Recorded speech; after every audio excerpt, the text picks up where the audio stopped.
Alessandra, a gente puxando agora, vamos falar de o que você entende dentro da consulta, que são os pontos que mais chamam a atenção, que você fala, poxa, ou que você até imaginou que talvez não fosse abordado e está sendo abordado.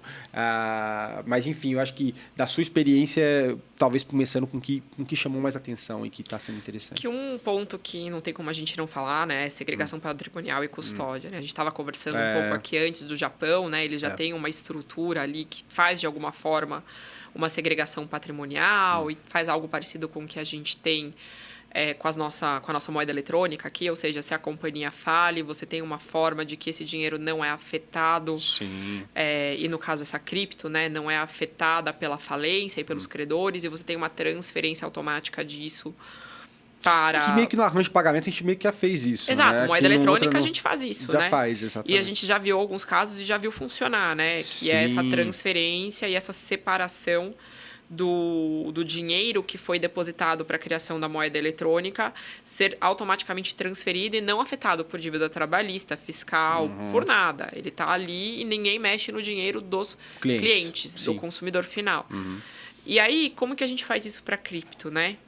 Esse é o caminho? Não é o caminho? É uma pergunta porque é um mercado diferente. Então, a gente sabe que tem pessoas que defendem veementemente, com paixão, a segregação patrimonial e outras que não. Sim, até mesmo porque o conceito de custódia, quando você vai começar a entrar muito profundamente, você... É diferente, né? É manter a chave privada, como é que é? Então, assim, aí começa a entrar em... E depende do modelo de negócio. Podem existir dois modelos de negócio. Então, vamos pensar... E as perguntas do Banco Central mostram um pouco que ele está indo pelas duas linhas, né? Sim. Então, você tem uma estrutura de segregação patrimonial, que é o que as nossas instituições de pagamento fazem com moeda eletrônica. Ela não pode alavancar. Fica parado, ninguém faz nada com isso. Sim. Só que você pode ter uma estrutura parecida com o que a gente tem nos bancos, com dinheiro. Sim. Que ele recebe o depósito e pode alavancar em cima, mas separa um pouquinho, que é os requisitos de capital regulatório, e você tem um fundo garantidor de crédito. Sim, que acho que é uma das perguntas mais brilhantes do Banco Tá Central, lá, que está lá. tá. Faz sentido a gente ter algo parecido com um fundo garantidor de crédito? Sim. Eu tive uma conversa de bar, não lembro nem se você estava nessa, há muitos anos atrás, sobre, putz, e se a gente tivesse um fundo garantidor de crédito? Daí todo mundo falou, não. Todo mundo falou, não. É porque a gente está tentando... Nunca mais tocamos nesse assunto. A gente está tentando transpor uma realidade que já existe, de bases que já funcionam. Do que funciona. Para um outro... assim, a gente está vendo veículos com motores diferentes, com contextos diferentes, mas tem boas práticas que eu entendo que dão para trazer. E não precisa ser necessariamente a mesma coisa. Sim. Ele está trazendo ali os exemplos. E uma das perguntas abertas que tem é, o que tem do sistema tradicional que faz sentido eu trazer para esse mercado? Ele faz uma pergunta mais ou menos nessa linha. Ou tem outras coisas que vocês viram em outros lugares que pode trazer segurança? Porque qual que é o ponto? O regulador não quer que tenha um caso como o do FTX, do FTX.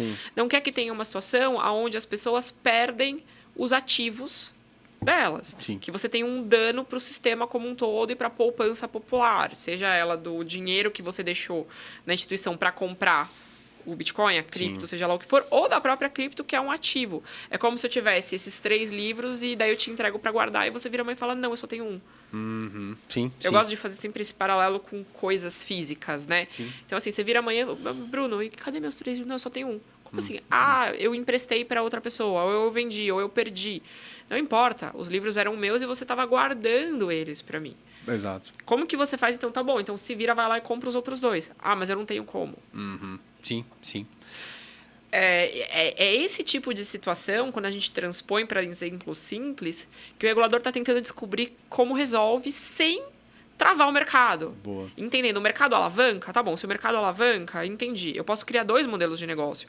Um modelo de negócio do cara que não quer alavancar e vai fazer algo parecido com uma instituição de pagamento ou alguma outra versão disso. E eu posso ter um segundo modelo de negócio que é um pouco mais arriscado, e daí você tem que ter toda essa divulgação do risco, e a gente sabe a diferença entre uma coisa e outra, né?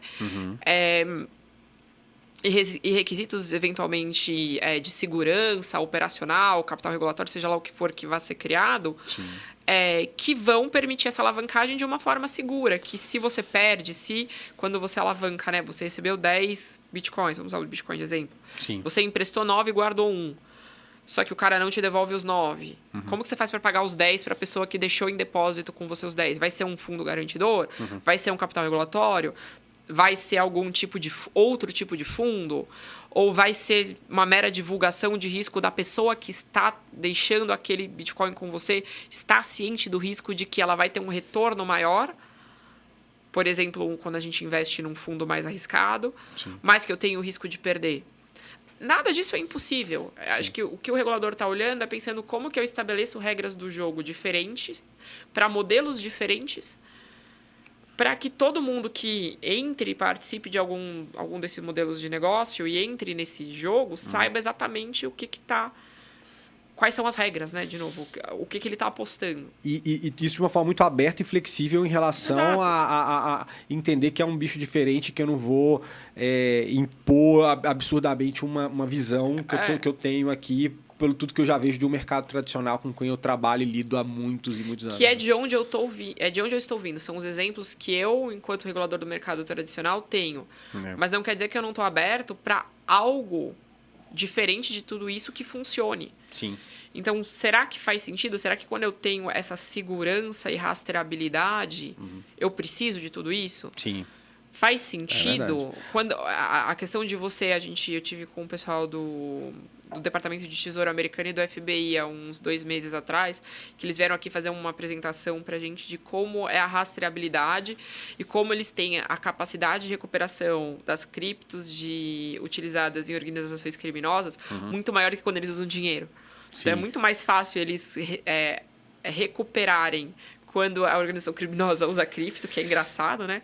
Do que quando ela usa dinheiro ou outros mecanismos tradicionais.